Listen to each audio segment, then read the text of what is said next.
So today we're doing a tune-up on our 2006 Chevrolet Malibu 3.5 liter V6, and one of the basic skills that a lot of people don't have is spark plug installation.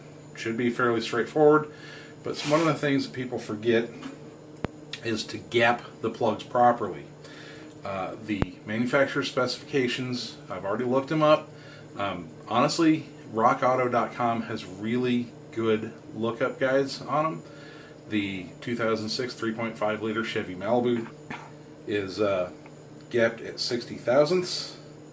I have a ring gapper.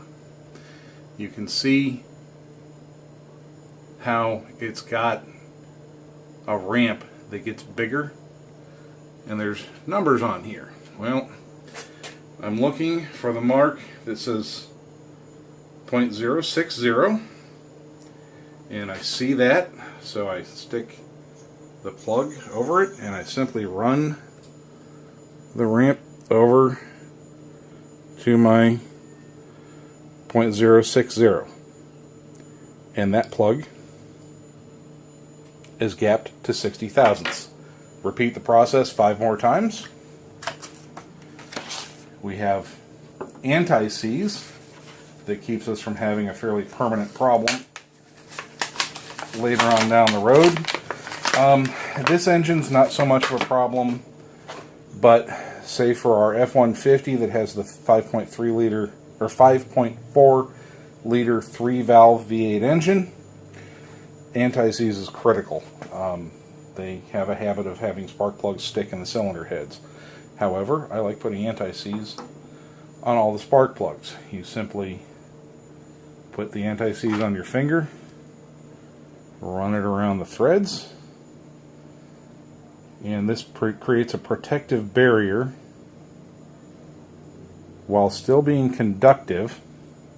It creates a protective barrier between the spark plug and the cylinder head so they don't rust themselves together. And again, repeat this process 5 more times and you've got it.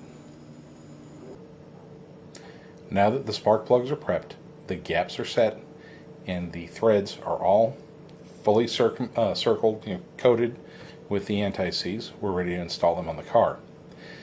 The next video you'll see is going to be installing the plugs themselves and the spark plug wires. Some of the things are going to be a little specific to the 2006 Chevrolet Malibu 3.5 liter V6, but the skills I'm showing you here, while not 100% universal, are fairly across the board with any gasoline internal combustion engine.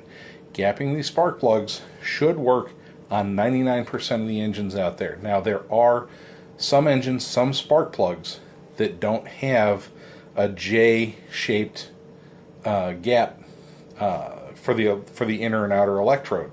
The outer electrode actually makes a U, and you can't use this style of gap gauge to gap your plugs. You actually have to use what they call a wire gauge. I have one, but I find a ramp style gapping gauge works better for the J style. It's faster. I just find it easier. So we'll show you how to install those plugs and wires, and how to get around certain gotchas that can happen when you change your spark plugs. So for now, get out to your shops, be productive, be safe, but most of all, be blessed. Thanks for watching. If you like what I'm doing with these videos, remember to click like and subscribe. Thank you.